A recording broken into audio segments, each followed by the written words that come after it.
Hello दोस्तों, बात करते हैं central Bank of India stock की। और आज देखिए 10% के आसपास की गिरावट स्टॉक में दिखाई है।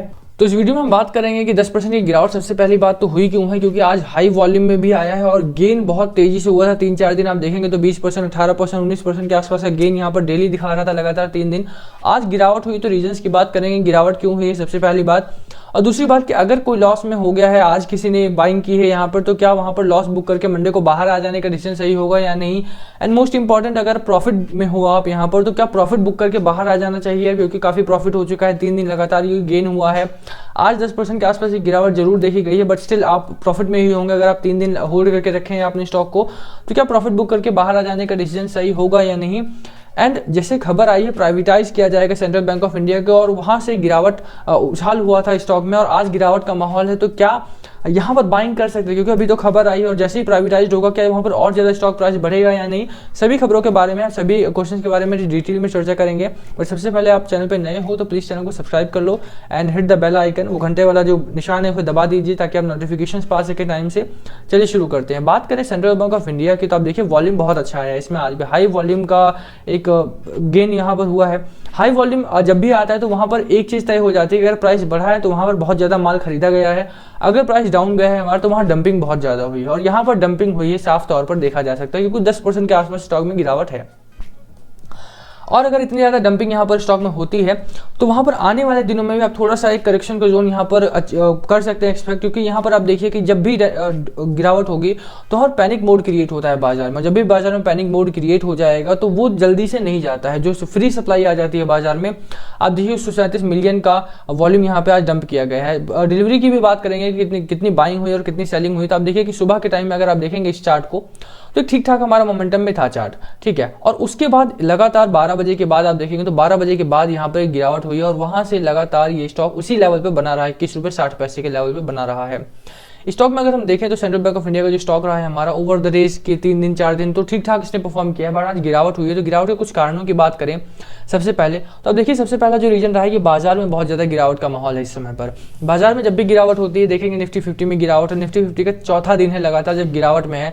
पूरा बाजार अगर गिरावट में है तो वहां पर आपका स्टॉक ऊपर नहीं जाएगा, आप ये दिख के रख लीजिए, क्योंकि बाजार में जो भी मोमेंटम चल रहा होता है बाजार में, उसी को देखकर स्टॉक भी अपनी मूव डिसाइड करता है। क्योंकि ज्यादातर रिटेल इन्वेस्टर बाजार के ऊपर डिपेंड रहते हैं। खबरें किसकी आती हैं? खबरें आती है सेंसेक्स ने इतना हाई लेवल टच किया, निफ्टी ने इतना हाई लेवल टच किया, निफ्टी इतना लो गया। अगर निफ्टी लो जा रहा है, खबरें उसकी आ रही है, तो पैनिक मोड क्रिएट होगा बाजार में, और वो पैनिक मोड का असर आज देख सकते हैं आप। ज्यादातर जो 4 हमारे बैंकिंग स्टॉक थे जैसे उनमें ही एक डाउनग्रेडिंग देखने को मिली है, वही हमारे स्टॉक आज 10% के आसपास गिरावट के माहौल में देखे गए हैं, और सब में वॉल्यूम बहुत तगड़ा आया है, ठीक है। चाहे आप BOM की बात कर लो, चाहे BOI की बात कर लो, चाहे CBI की बात कर लो, यहाँ Central Bank of India, Bank of Maharashtra और Bank of India, Indian Overseas Bank, चारों में ही वॉल्यूम बहुत अच्छा है, क्योंकि डंपिंग बहुत ज्यादा हुई है। बाजार में लगातार एक गिरावट का माहौल था। कल भी आप देखेंगे निफ्टी 50 डाउन गया था। आज देखिए 15,100 का जो एक सपोर्ट जोन था, उसे गैप डाउन ओपनिंग हुई हमारी। हालांकि बीच में एक बार इसने सपोर्ट को रेजिस्टेंस जोन को क्रॉस करके ऊपर भी गया हमारा, बट वो सस्टेन नहीं कर पाया और लगातार प्रॉफिट बुकिंग जारी है बाजार में। और प्रॉफिट बुकिंग का ही नतीजा है कि बाजार इतना गिरावट में है। प्रॉफिट बुकिंग हो क्यों रही है उसकी बात करें तो आप देखिए कि FII का डेटा अगर आप देखेंगे तो कल भी FII शॉर्ट हो गए हैं बाय करने में DII से। DII ने कल 1217 करोड़ का माल बेचा है बाजार में। लगातार DII की तरफ से जो बिकवाली का एक माहौल चल रहा है, वही एक रीजन बन रहा है कि बाजार लगातार एक दबाव में है। बाजार जब भी दबाव में होगा तो छोटे स्टॉक्स हैं, जो पेनी स्टॉक्स हम कह सकते हैं, जो इस तरह के 20 रुपए 30 रुपए वाले स्टॉक हैं, यहाँ पर गिरावट सबसे ज्यादा देखने को मिलती है। अब दूसरे रीजन की बात करें कि हमारा स्टॉक डाउन क्यों गया है आज, तो आप देखिए चार्ट में अगर हम चले लेकर आपको, तो चार्ट थोड़ा सा इस समय पर हमें ओवर बॉट जोन में दिखाई दे रहा था पिछले दिनों। आप देखेंगे यहाँ पर तो RSI हमारा 72 73 हो चुका था। इस लाइन को आप देखिए जो ग्रीन मतलब डार्क जोन में आ चुका है। जब भी डार्क जोन में होता है इसका मतलब होता है ओवर बॉट स्टॉक हो चुका है हमारा, और जब भी स्टॉक हमारा ओवर बॉट जोन में चला जाएगा तो वहां पर करेक्शन का जोन, शॉर्ट टर्म करेक्शन का जोन हमारा बनता है।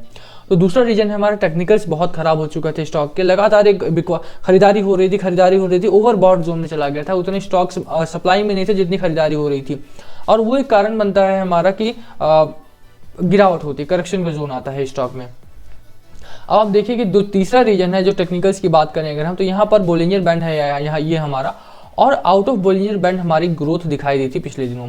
और जब भी आउट ऑफ बॉलिंजर बैंड हमारी ग्रोथ दिखाई देगी तो वहां पर गिरावट का माहौल बनता है। आप देखिए कि ये जो कैंडल बनी थी, जो कल की कैंडल हमारी ग्रीन कैंडल आती हुई दिखाई दी थी, ये candle out of Bollinger band है। और जब भी आउट ऑफ बॉलिंजर बैंड, इस डार्क जोन के आउट ऑफ बॉलिंजर बैंड अगर ग्रोथ होती है हमारी, तो वहां पर करेक्शन का जोन देखने को मिलता है, जो आज हुई है। अब देखिए यहाँ पर करेक्शन का जोन बना है, शाम तक अगर आप देखेंगे तो ये चार्ट हमारा पूरा हो जाएगा और ये इसके अंदर आ जाएगा। और जब इसके अंदर आ जाएगा तो यहाँ से आप फिर से ग्रोथ एक्सपेक्ट कर सकते हैं इस स्टॉक में, तो दोबारा से स्टॉक में ग्रोथ होगी। अब देखिए मैगडी को देखें तो मैगडी बुलिश जोन में है, ये अच्छी खबर है। तो अगर रीजन की बात करो, 3 रीजन हो गए, बाजार गिरावट में है पहला हमारा, दूसरा आरएसआई हमारा ओवरबॉट जोन में जा चुका है, इसकी वजह से गिरावट हो रही है। तीसरी रीजन की बात करें, बॉलिंजर बैंड से out of Bollinger band growth दिखाई दी थी हमें, और वो एक रीजन बना था हमारा कि जो स्टॉक हमारा लगातार चढ़ाई पे था और अब यहाँ पर एक डाउन ट्रेंड दिखाई दे रहा है स्टॉक में, और वो डाउन ट्रेंड आपको अगले आने वाले कुछ दिनों में भी साफ तौर पर दिखाई देगा, ठीक है, क्योंकि करेक्शन का जोन एक दिन में नहीं खत्म होगा। आप एक्सपेक्ट कीजिए कि हो सकता है कि मंडे की मॉर्निंग में थोड़ा सा गिरावट बने, फिर उछाल में आ सकता है, बट आप थोड़ा सा गिरावट एक्सपेक्ट करके चले, क्योंकि पैनिक मोड क्रिएट हो चुका है बाजार में और वो कंटिन्यू रह सकता है, ठीक है, थोड़ा सा कॉशियस रहना है हमें। अब आगे क्या करना है, क्या करें, उसकी बात करें अगर हम, तो कुछ अच्छी चीजें हैं, डिलीवरी परसेंटेज पे लेकर चलता हूं मैं आपको, जो अच्छी चीजें हैं स्टॉक में उसकी बात करें तो 16 फरवरी को स्टॉक बढ़ा हमारा, 26% के आसपास की डिलीवरी थी, 195 मिलियन शेयर्स ट्रेड हुए। उसके बाद 26% की डिलीवरी थी हमारी, 208 मिलियन शेयर्स ट्रेड हुए, 55 मिलियन शेयर्स लॉन्ग टर्म के लिए बाय किए गए। 161 मिलियन शेयर्स हमारे ट्रेड हुए 18 फरवरी, यानी कल की बात करें, 31% की डिलीवरी परसेंटेज थी, यानी 51 मिलियन शेयर्स हमारे लॉन्ग टर्म के लिए बाय किए गए हैं। तो बाइंग बहुत अच्छी हो रही है यहाँ पे। और कल की बात करें, आज की बात करते हैं अगर हम, तो आज देखिए आज का डेटा भी हमारा बहुत ही 32% के आसपास, मोर देन 32% के आसपास की डिलीवरी आज भी उठाई गई है, गिरावट के माहौल में भी। तो यहाँ पर कुछ तो एक देखिए, आप जब टेक्निकल्स खराब हो जाते हैं तो वहाँ करेक्शन का जोन बनता है, बट जिस तरह की डिलीवरी परसेंटेज है वो बहुत अच्छा है हमारा, और मुझे लगता है कि आने वाले दिनों में जल्दी ही जो आज गिरावट का माहौल बना है वो जल्दी ही रिकवर करेगा स्टॉक हमारा, क्योंकि बाजार भी आप देखेंगे तो बाजार भी यहाँ पर डाउनग्रेड हो रहा है, बाजार भी हमारा डाउन साइज हो रहा है यहाँ पे। और बाजार में जब डाउन ट्रेंड आता है तो उसके साथ साथ स्टॉक पर भी देखने को मिलता है। जैसे एनालिस्ट बोल भी रहे थे कि 3 to 4% के आसपास का आप यहाँ पर करेक्शन जोन एक्सपेक्ट कीजिए बाजार में, और वही हो रहा है कि 4 दिन से लगातार हमारा, मुझे लगता है 3 से 4% से ज़्यादा ही हमारा गिरावट हो चुकी है। 15,450 का एक लेवल टच किया था निफ्टी 15, और उसके बाद अब देखिए 14,936 के लेवल तक पहुंच चुका है। क्लोजिंग रेड जोन में हुई है आज भी हमारी, जो कि बताता है कि यहाँ पर करेक्शन का जोन लगातार बन रहा है बाजार में। अब बात करें देखिए आप डिलीवरी परसेंट बहुत अच्छा है हमारा, जो पहली अच्छी बात है हमारे, तो ये संकेत देता है कि आपको होल्ड करोगे तो फ्यूचर में भी अच्छा पैसा बना पाओगे, बस शॉर्ट टर्म के लिए नहीं। अब शॉर्ट टर्म वाला स्टॉक नहीं रहेगा, अब शॉर्ट टर्म में हमारा करेक्शन हो सकती है, शॉर्ट टर्म में वोलेटाइल हो सकता है स्टॉक हमारा। शॉर्ट टर्म में आप एक्सपेक्ट ना करें बड़ी मूव, तो ज़्यादा बेहतर रहेगा। आ सकती है, उसमें कोई दो राय नहीं है, बट स्टिल आप एक्सपेक्ट करके चलेंगे और नहीं आती है तो वहाँ प्रॉब्लम होती है। जो दूसरी अच्छी बात है हमारी, आप देखिए कि स्टॉक में अभी भी बुलिश जोन कायम, जो मैगडी को देखेंगे तो मैगडी हमारा स्टिल बुलिश जोन में है, बुलिश क्रॉसओवर में है, जो हमारे हिस्टोग्राम बन रहे हैं वो स्टिल पॉजिटिव साइड में बन रहे हैं, तो अभी भी स्टॉक में बुलिश जोन है, स्ट्रॉन्ग बुलिश जोन है। तो यहाँ पर ये दूसरा संकेत मिलता है कि आप स्टॉक को होल्ड करेंगे तो अच्छा खासा पैसा आप इसमें बना पाएंगे। अभी कोई टारगेट नहीं रहेगा मेरा यहाँ पर, क्योंकि जब करेक्शन का जोन आता है तो करेक्शन का जोन जब तक होल्ड नहीं लेता है, जब तक होल्ड नहीं होता है वो, तब तक वहाँ पर कोई सपोर्ट जोन, कोई रेजिस्टेंस जोन बताना मुश्किल है। अब देखिए यहाँ पर एक सपोर्ट जोन तो मेरा रहेगा, 20 रुपये का एक स्ट्रॉन्ग सपोर्ट जोन जरूर रहेगा मेरा, कि यहाँ पर मुझे लगता है यहाँ तक स्टॉक हमारा जरूर गिर सकता है। यहाँ से बाइंग आएगी, स्ट्रॉन्ग बाइंग यहाँ से आ सकती है हमारी, वहां से ऊपर जाएगा स्टॉक। होल्ड करें स्टॉक तो ज्यादा बेहतर रहेगा, मेरी राय यही रहेगी। लास्ट कॉल आपका होना चाहिए, बाय करना है, सेल करना है, ये होल्ड करना है। आपकी क्या स्ट्रैटेजी है सेंट्रल बैंक ऑफ इंडिया को लेकर के, प्लीज कमेंट करके बताना, शेयर करना हमारे साथ। वीडियो यही खत्म करते, वीडियो पसंद आते वीडियो को लाइक किए बिना मत जाना। Thank you for watching, channel पर नए हो तो सब्सक्राइब कर देना। Thank you again.